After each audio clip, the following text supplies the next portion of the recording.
El apóstol Pablo termina el capítulo 7 de la primera carta a los Corintios con la siguiente instrucción. 1 Corintios 7, verso 39 y 40, dice la Escritura: la mujer casada está ligada por la ley mientras su marido vive, pero si su marido muriere, libre es para casarse con quien quiera, con tal que sea en el Señor. Pero a mi juicio, más dichosa sería, o más dichosa será, si se quedare así. Y pienso que también yo tengo el Espíritu de Dios, dice el apóstol Pablo. Entonces, la lección que vamos a considerar, hermanos, le puse por título, pues, volverse a casar. Y una cosa que nos queda muy en claro en esto que el apóstol Pablo menciona es que el matrimonio es para toda la vida, ¿sí? El matrimonio es para toda la vida. Dice, la mujer casada está ligada por la ley mientras, note usted, su marido vive. El matrimonio es una relación para toda la vida, hasta que la muerte los separe. Una vez que uno se casa, uno entra en un pacto con el cónyuge y un pacto delante de Dios, y este es un pacto que no se puede romper. El matrimonio, hermanos, es indisoluble, es irrompible.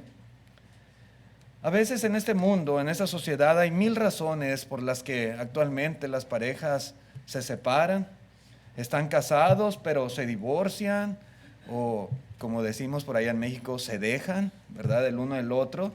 Pero independientemente de los motivos, ellos, como dice aquí la Escritura, ellos están ligados en matrimonio.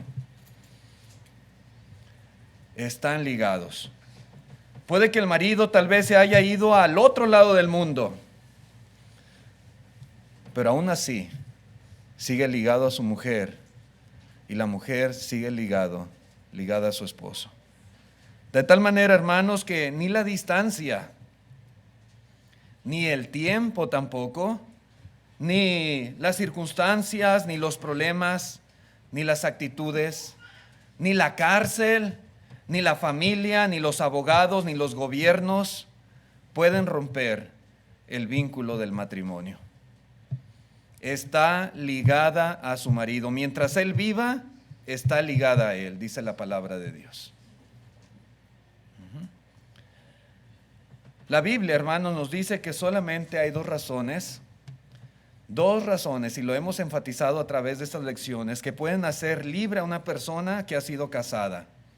Una es la muerte del cónyuge y la otra es el divorcio, que es por causa de fornicación del cónyuge.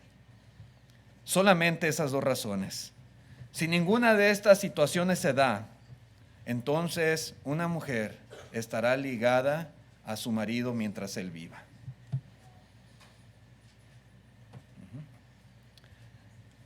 Y un hombre, pues, estará ligado a su mujer mientras ella viva. Así de fácil, hermanos. No hay que buscar muchas explicaciones o buscar muchas salidas para esto. Para toda la vida estarán ligados si una de estas dos cosas que mencionamos no se da. Sin embargo, hermanos,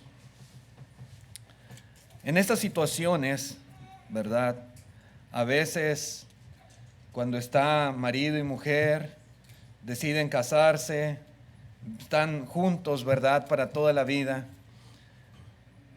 como es normal y como muchas veces sucede y nosotros hemos sido testigos. Por lo general, uno de los dos muere primero. Casi siempre es así. Pueden tener poco tiempo de casados o ya muchos años de casado, pero casi siempre uno de los dos muere primero. En la mayoría de los matrimonios, un cónyuge va a morir primero que el otro. Son muy raras las situaciones en las cuales los dos cónyuges mueren al mismo tiempo, marido y mujer. Tal vez un accidente o algo así, pero son muy raras las ocasiones. Casi siempre se muere uno primero. Puede ser el hombre quien se muera primero, o puede ser la mujer quien muera primero. A veces el cónyuge muere a una edad temprana, dejando atrás a un viudo o a una viuda, pues todavía joven. En algunos casos, por respeto al difunto e impulsados por el amor y la devoción, el cónyuge sobreviviente podría imponerse a sí mismo un compromiso de ya no volverse a casar. Y a veces lo dicen estando en vida, y le dice a la esposa o le dice al esposo: mi amorcito, si tú te mueres, yo no me voy a casar. Yo así me voy a quedar. Yo no me caso. Y se impone a sí mismo, ¿verdad? Pues ese compromiso.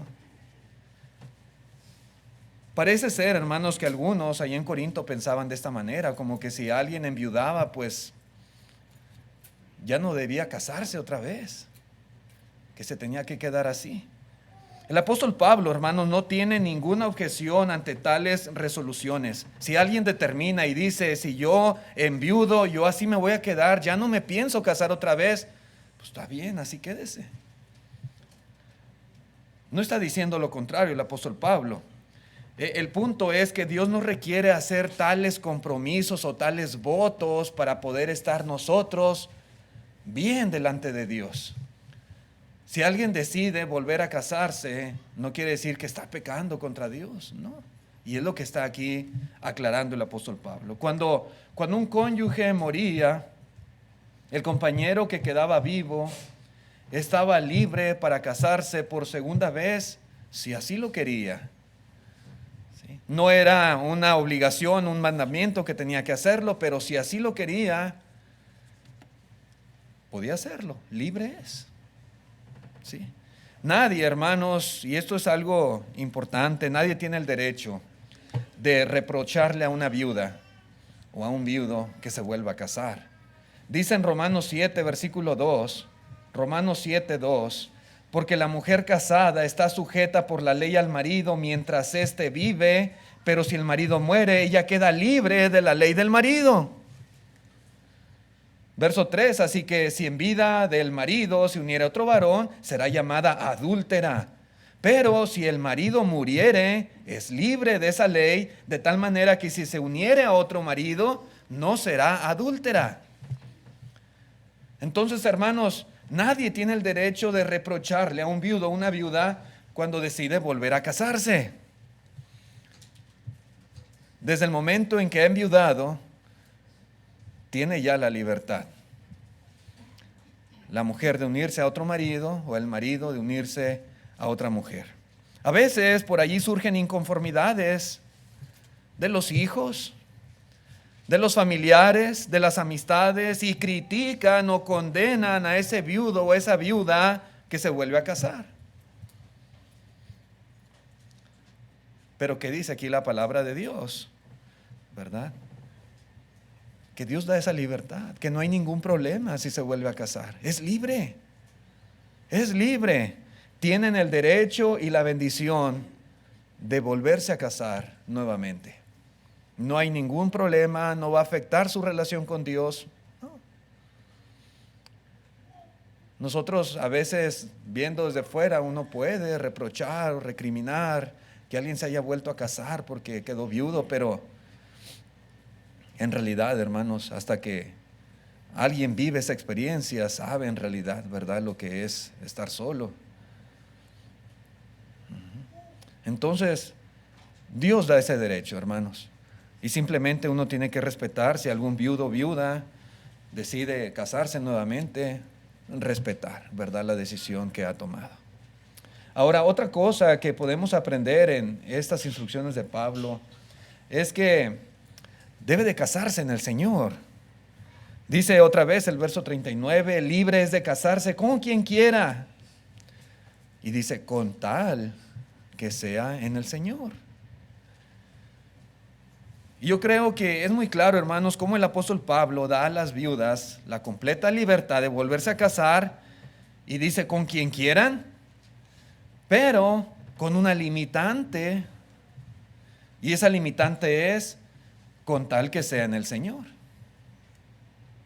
Y esta frase, con tal que sea en el Señor, ha sido objeto, hermanos, de controversia, de debate. Con tal que sea en el Señor. Yo me acuerdo cuando yo era niño, yo escuchaba decir que con tal que sea en el Señor, y eso se predicaba desde el púlpito, significaba que podía casarse siempre y cuando fuera con un cristiano. Que eso es lo que estaba diciendo ahí el apóstol Pablo, con tal que sea en el Señor. Y que era pecado casarse con alguien que no fuera cristiano. Inclusive, hermanos, algunas veces les he comentado que se llevaban a cabo procesos de disciplina. Si algún joven, por ejemplo, estaba noviando con alguna muchacha que no era cristiana, se le disciplinaba y se le daba a escoger o tu novia o la iglesia. ¿Sí? Y si él decidía mantener su noviazgo con aquella persona, se le excomulgaba de la iglesia. Y eso, hermanos, en algunos lugares se enseña, ¿verdad?, que esta es cuestión de doctrina y que así debe de ser, que es lo que está diciendo aquí el apóstol Pablo. Es que aquí dice, con tal que sea en el Señor, quiere decir que debe ser con otro cristiano. Y es la explicación que siempre se da. A la fecha, hermanos, muchos, inclusive comentaristas famosos, dan esta explicación. Por ejemplo, el comentarista de William MacDonald, este señor dice que esta frase significa que ante todo la persona con quien se case ha de ser cristiana, dice él. Ha de ser cristiana. El señor William Barclay también dice respecto a esta frase, dice, es decir, debe de ser un matrimonio entre cristianos, dice él.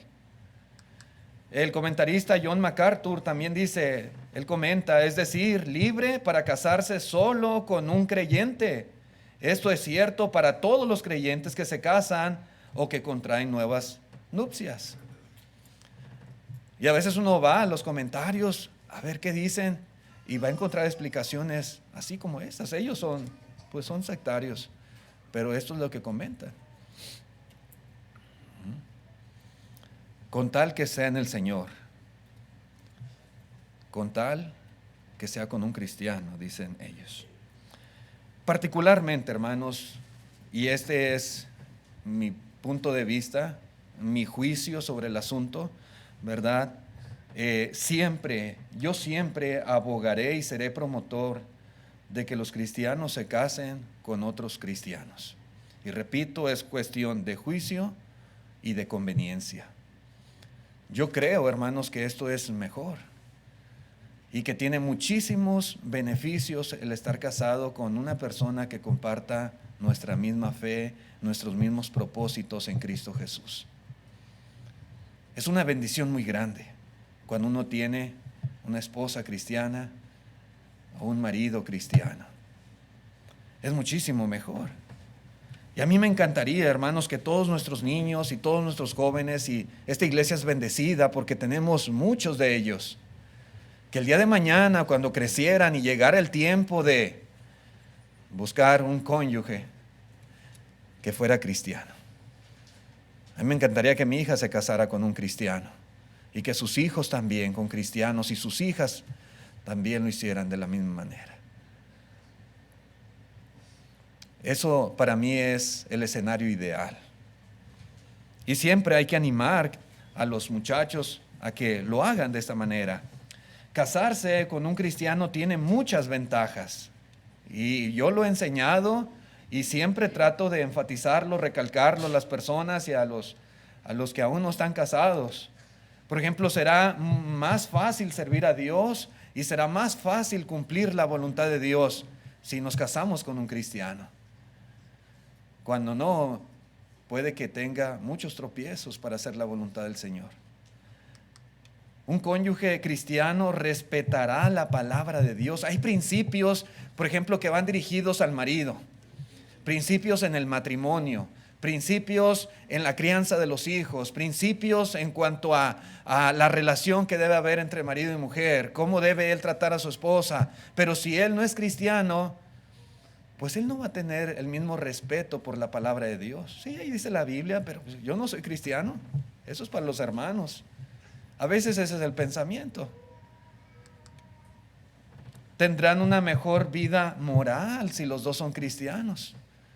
Si no, si él no respeta la palabra de Dios porque no es cristiano, puede ser que él maldiga, puede ser que él ande en vicios, borracheras, etcétera. ¿Y qué puede hacer? Pues él no es cristiano. Va a batallar. Tendrán un mejor círculo social. Por lo general, muchas de sus amistades van a ser sus hermanos en Cristo, con quienes van a convivir, van a pasar más tiempo, con los que van a compartir mismos pensamientos, propósitos en cuanto a las cosas de Dios. Si los dos son cristianos, habrá más armonía en el uso del dinero. De lo contrario, puede ser que el incrédulo diga, pero ¿por qué? ¿Por qué tienes que dar ofrenda cada semana? Tenemos muchos gastos. No. Cosas por el estilo. Ayudar a un hermano, ayudar a alguien. No. Será más fácil criar a los hijos en la disciplina y amonestación del Señor cuando los dos son cristianos. Si a veces, siendo los dos cristianos, hay sus desafíos con los muchachos, imagínense cuando uno de los dos no lo es. Entonces hay muchos beneficios en el hecho de casarse con un cristiano, con una cristiana. Es mejor casarse definitivamente de esta manera. Sin embargo, no porque crea y sea mi convicción de que es mejor, puedo afirmar que esto es lo que el texto está diciendo aquí, cuando Pablo dice, verdad, con tal que sea en el Señor. Una cosa es que por juicio y conveniencia yo crea que esto es lo mejor, y otra cosa es que yo diga, es que esta frase es lo que significa, o es lo que está diciendo el apóstol Pedro. Como anteriormente estudiamos, hermanos, en este capítulo, los primeros 7, 8 versículos del capítulo 7, Pablo había dicho que los hermanos que estaban casados con alguien que no fuera creyente, que no le abandonara. ¿Sí? No lo abandone. ¿Por qué? Porque esto no era algo que afectaba su relación con Dios. Algunos pensaban, a lo mejor tengo que dejar a mi marido porque él no es cristiano. Y algunas mujeres también tal vez pensaban, o varones pensaban lo mismo de su mujer. Pero dice el apóstol Pablo, no lo abandone. Si el marido consiente en vivir con ella, no lo abandone. Si la mujer consiente en vivir con él, no lo abandone. No afecta esto la relación espiritual del cristiano con Dios. Incluso también dice el apóstol Pablo en el verso 16 que el cristiano puede llegar a ganar a su cónyuge que es incrédulo. Así que, hermanos, decir que una viuda debe casarse exclusivamente con un cristiano, pienso yo, está violando lo que anteriormente el mismo apóstol Pablo estaba diciendo. Es como caer en contradicción él mismo. Y alguien puede decir, bueno, pero es que estos son los que se convierten, ¿verdad? Ya estando casados, y estos se van a casar. Al final de cuentas, hermanos, es la unión, es una relación de matrimonio entre un creyente y un incrédulo. Tan pecaminoso sería vivir con un incrédulo después de que uno de los dos se bautizó, como es el casarse con un incrédulo. Sería lo mismo exactamente. Entonces, no es que Pablo se esté contradiciendo aquí. Por otro lado, hermanos, si una vida, suponiendo, ¿verdad?, que fuera pecado, que aquí está diciendo Pablo, es que con tal que sea en el Señor, es con un cristiano solamente, exclusivamente, y alguien se casa con un incrédulo, pues lógicamente estaría cometiendo pecado. Y luego, ¿qué es la consecuencia? ¿Qué debe de hacer para estar bien con Dios? ¿Cuál sería la conclusión lógica de lo que esa persona tendría que hacer para arrepentirse y estar bien delante de Dios? Si el pecado fue unirse a un incrédulo, ¿cuál debe de ser la forma en que demuestre su arrepentimiento? Pues así, hermanos, como un borracho debe dejar de ser borracho y un adúltero debe dejar de ser adúltero, pues uno que se casó con un incrédulo debería de dejar esa relación, ese matrimonio, y divorciarse, separarse. ¿Y parece lógico esto? ¿Suena que así es lo correcto? ¿Verdad que no? Ya hemos dicho, hermanos, la única razón delante de Dios por la cual Él permite el divorcio es por causa de fornicación, nada más. No hay otras razones.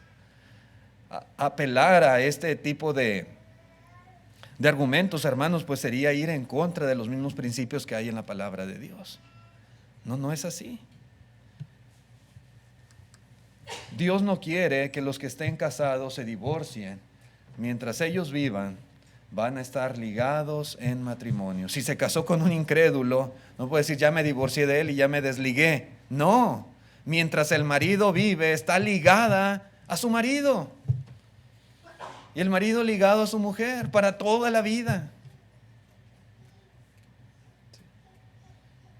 Es que era incrédulo y se portaba mal y lo agarró la policía y lo metieron a la cárcel y pues ya, se acabó el matrimonio. No se acabó, está ligada a su marido. Está ligada a él todavía.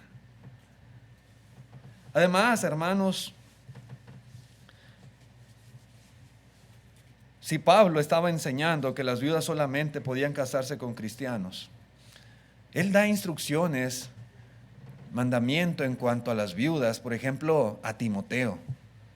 Ustedes recuerdan en la primera carta a Timoteo 5, verso 14, dice: quiero pues que las viudas jóvenes se casen, críen hijos, gobiernen su casa, que no den al adversario ninguna ocasión de maledicencia. Y en este capítulo el apóstol Pablo da mucha instrucción en relación a las viudas. Yo no encuentro, hermanos, que esta instrucción, ¿verdad? Si es que, como algunos comentaristas dicen, se refiere a casarse con otro cristiano.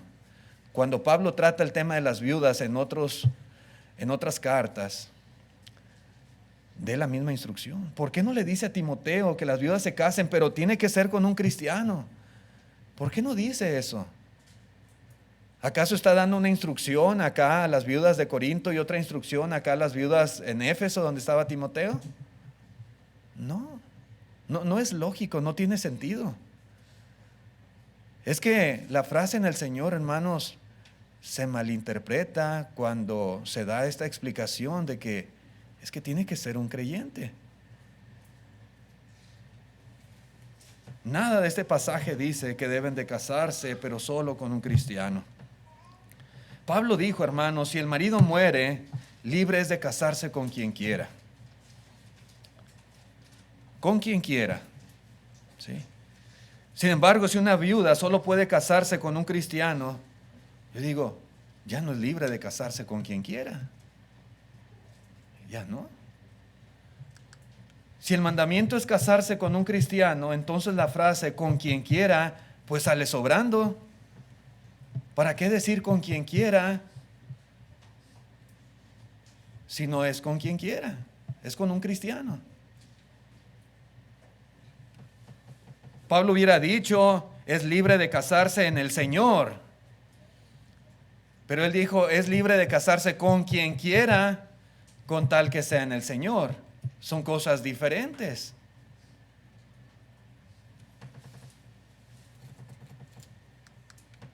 Y si a las viudas se les manda casarse con un cristiano, ¿por qué a las vírgenes no se les da la misma instrucción? Si está mal que una viuda, una mujer que se le muere su marido, se case con un incrédulo, entonces también está mal que una muchacha que nunca se ha casado se case con un incrédulo. Pero Pablo no da esa instrucción a las vírgenes, de las cuales también habla en este capítulo 7.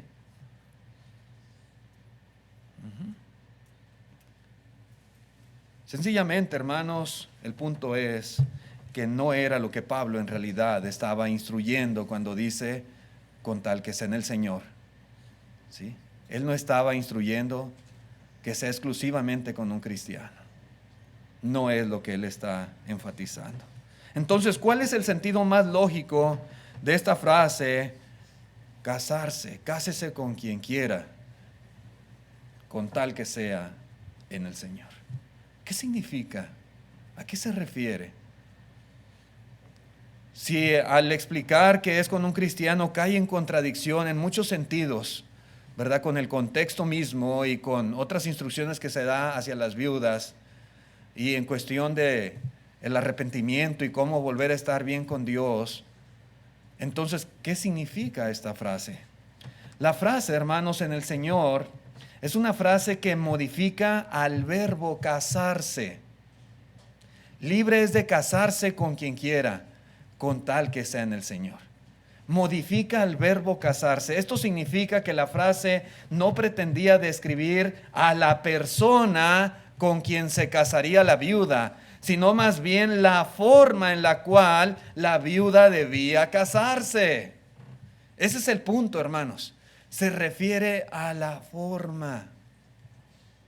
¿Sí? Y este punto es muy importante porque es la forma de entender esta frase. Esta frase se utiliza en otros textos también muy conocidos, como Efesios 6.1, es muy similar.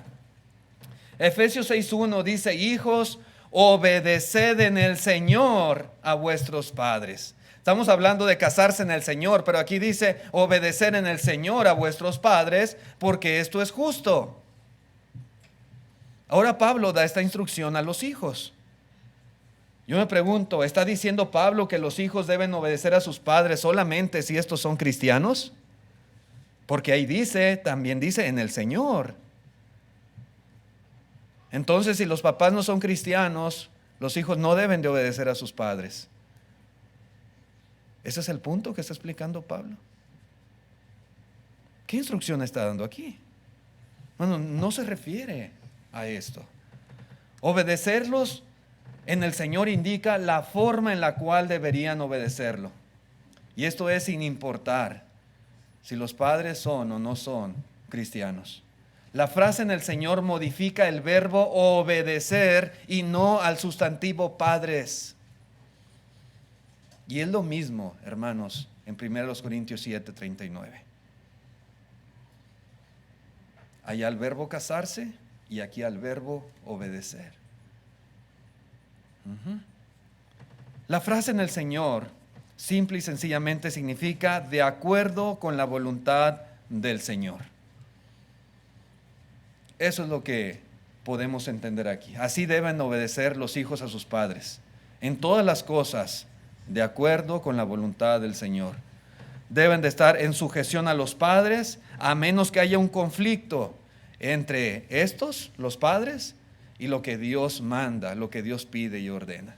Si Dios da una instrucción a los hijos y los padres dan una instrucción totalmente opuesta a lo que Dios dice, entonces ellos deben de obedecer a sus padres hasta donde no interfiera con hacer la voluntad de Dios. Ese es el punto. Eso es lo que significa la frase en el Señor. Casarse en el Señor, entonces, significa hacerlo dentro de lo que el Señor ha mandado y ha regulado en cuestión del matrimonio. La viuda puede volver a casarse, pero tiene que hacerlo de acuerdo con lo que el Señor ha mandado acerca del matrimonio. Ella no es libre para casarse con quien quiera ni bajo cualquier circunstancia, de acuerdo a lo que el Señor ha mandado. Por ejemplo, hace algunos años había una muchacha, a lo mejor no sé si alguna vez les he platicado esta historia de ella, pero esta joven, y se crió conmigo, con mi hermana, de mi generación un poquito menor. Ella era soltera y tuvo por ahí algunos novios. No prosperó el noviazgo que tuvo por ahí con algunos. Y ella decía que ella le pedía a Dios que le diera un marido, un buen esposo. Pues ella se enamora de un hombre casado, que tenía familia, tenía esposa, tenía hijos, y que ese hombre había dejado a su esposa para cortejarla a ella. Ella se enamora, esta muchacha cristiana se enamora de él y se casa, entre comillas, con él. Sí. Mucho se habló con ella, mucho se le amonestó. Y ella decía, pero es que es el marido que Dios me mandó. Yo le pedí a Dios un buen esposo y me lo mandó a él. ¿Cómo puedo estar mal en mi matrimonio? Dios me lo dio. Mi punto es, ¿se casó en el Señor? Eso no es matrimonio, ni siquiera puede considerarse a los ojos de Dios como un matrimonio, porque él está ligado a su mujer, él tiene mujer, él está casado a los ojos de Dios. El punto no es, ¿verdad?, que él era incrédulo. El punto es que él estaba casado y no era libre. ¿Sí? No lo estaba haciendo en el Señor, porque Dios no autoriza, la voluntad de Dios no es que se casen con personas comprometidas, que ya están ligadas a otra persona. Hombres casados o mujeres casadas. Hoy en día, por ejemplo, algunos viven como marido y mujer sin estar casados. Y dicen, es mi pareja. Pues estamos juntos, sí, a ver si la hacemos. Pero esa es la voluntad de Dios. Esa es la clase de matrimonios que Dios quiere. Eso no es casarse en el Señor. No lo es. Otros se han unido a algún divorciado que no es libre delante de Dios, como el caso de esta muchacha que les menciono. Otros, por ejemplo, se unen varón con otro varón o una mujer con otra mujer y se casan y tienen su documento oficial de matrimonio. ¿Eso es casarse en el Señor? No. Dios ha establecido reglas para el matrimonio y casarse en el Señor es respetar esas reglas que Él ha establecido.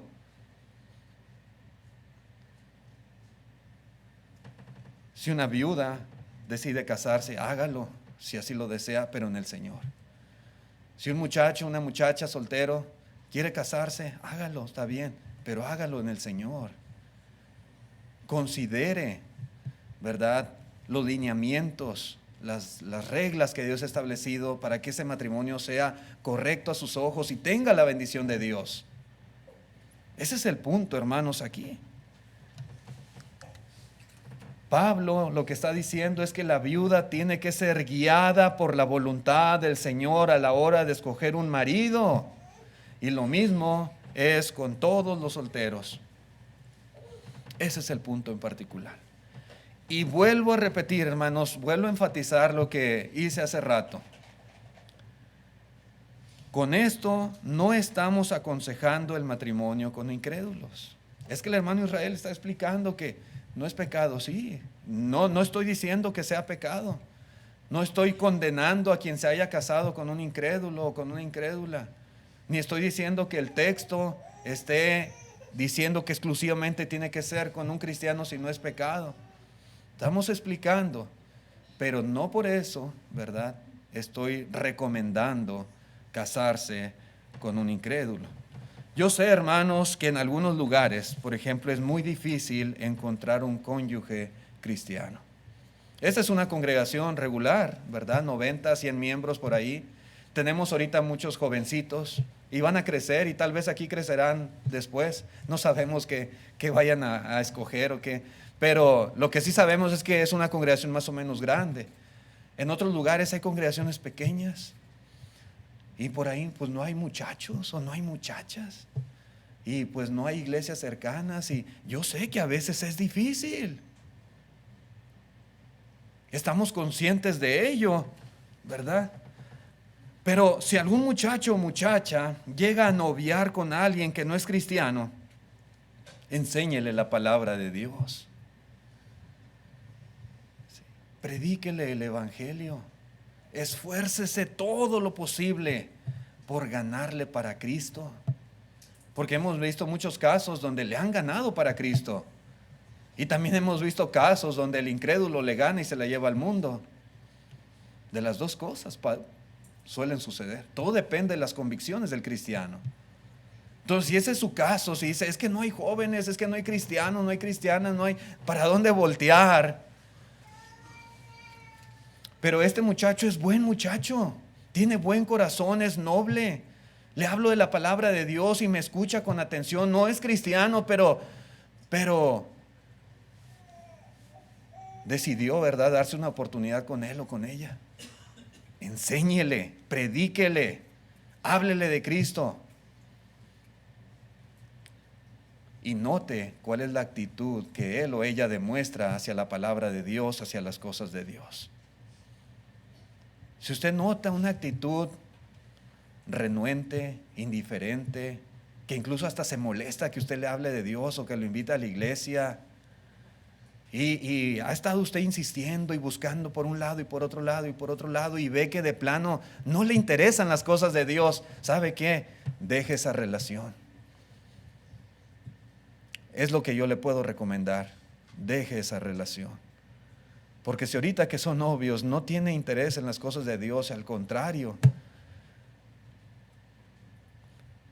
desprecia, ¿verdad?, lo que usted trata de enseñarle.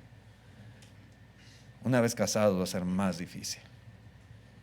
Y si esta es la actitud ahorita, que trata de agradarle como su novia o como su novio, después va a ser mucho más difícil ya estando casados.